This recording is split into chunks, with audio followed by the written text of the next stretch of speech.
témoignage. Retour, on a attendu longtemps.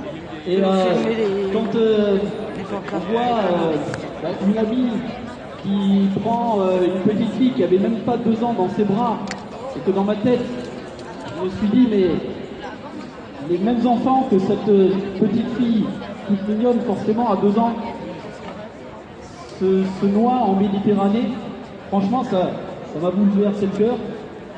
J'ai eu les larmes aux yeux ce jour-là. Et surtout qu'en plus la sœur de la maman de cette petite fille avait péri elle aussi en Méditerranée.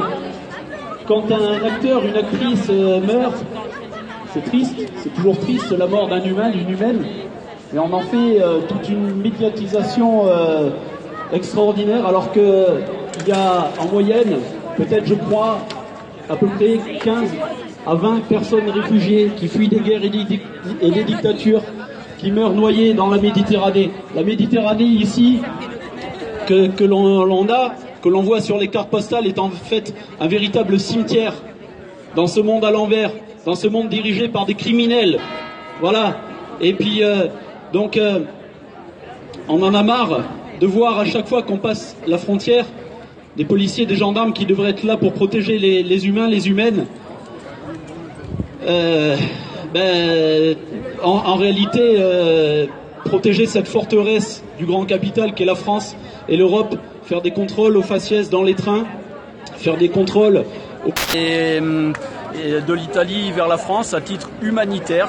Et en fait, elle a été arrêtée il y a quelques mois et elle passe aujourd'hui ici en procès à Nice, dans ce tribunal où il y a marqué de manière usurpatrice, on peut dire liberté, égalité, fraternité, mais en réalité, il n'en est rien de cette devise, parce que cette France, cette Europe qui se dit être celle des droits de l'homme, mais en réalité celle des droits que de certains hommes, voilà quoi.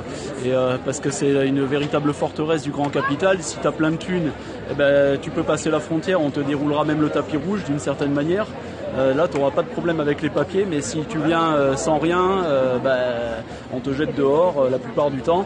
Et même, j'ai envie de dire aussi qu'il y a même, ça doit arriver à peu près tous les jours, que des mineurs isolés passent la frontière, et l'État français a normalement obligation dans la loi de les prendre en charge.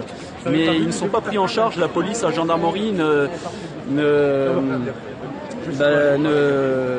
réfléchit même pas et fait quelque chose d'illégal et les jette hors des frontières. C'est les premiers à ne pas respecter le droit, en fait. Ouais, voilà quoi.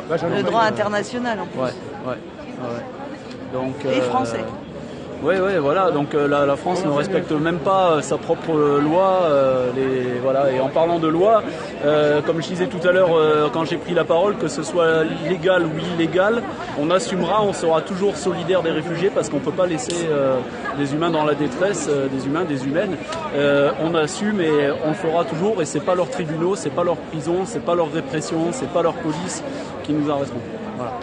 Merci Nico. Merci à toi.